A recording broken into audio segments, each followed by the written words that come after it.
สวัสดีครับวันนี้ก็มาดูฮับสวิตช์นะครับอาการก็คือเออร์เลอร์นะครับใช้ไม่ได้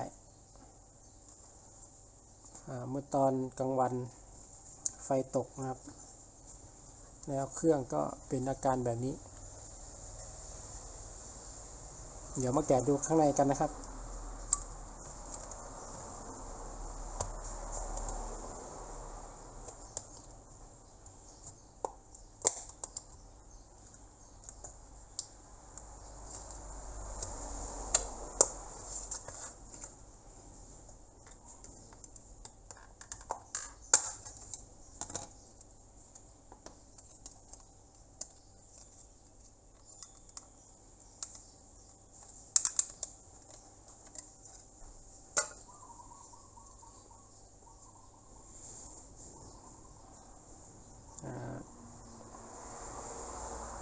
ดูจากสายตาแล้วนะครับ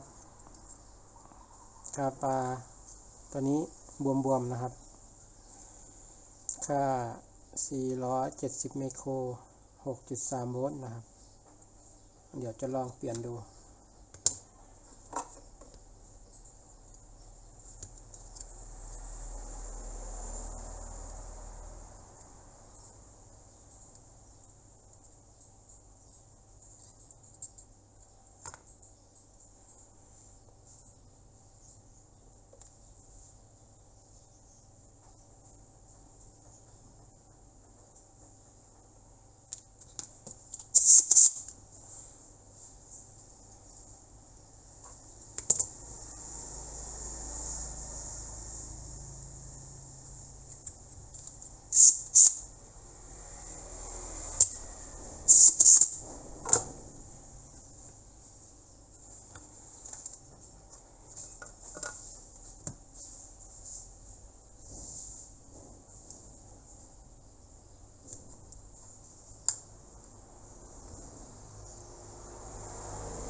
ก็จะแกะคาปาซิเตอร์จากบอร์ดเก่านะครับ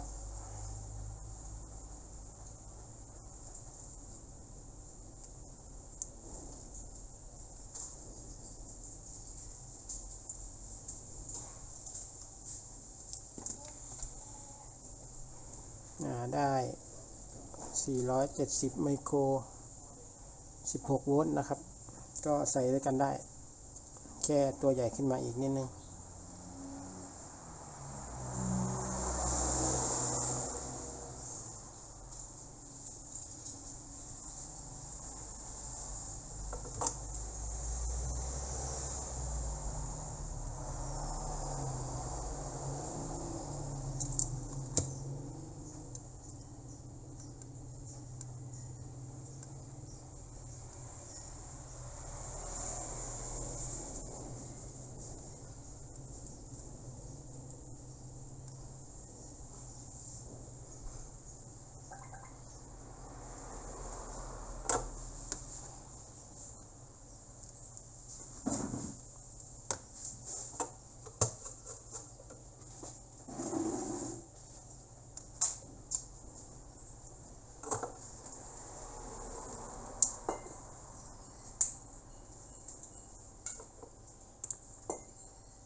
เดี๋ยวลองเสียบไฟดูนะครับ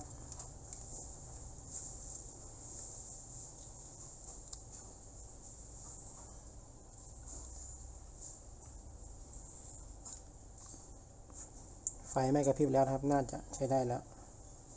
เดี๋ยวลองประกอบไปใช้งานดูนะครับ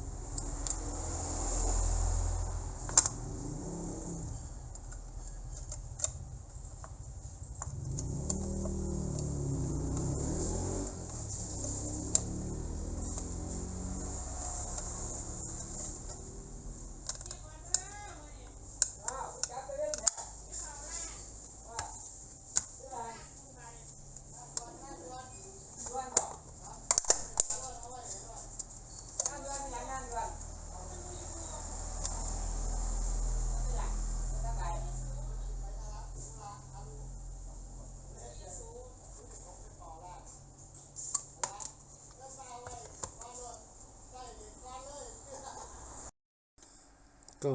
กลับมาใช้งานได้ตามปกติแล้วนะครับก็มีประมาณนี้นะครับสำหรับคลิปนี้ขอบคุณที่ติดตามรับชมครับสวัสดีครับ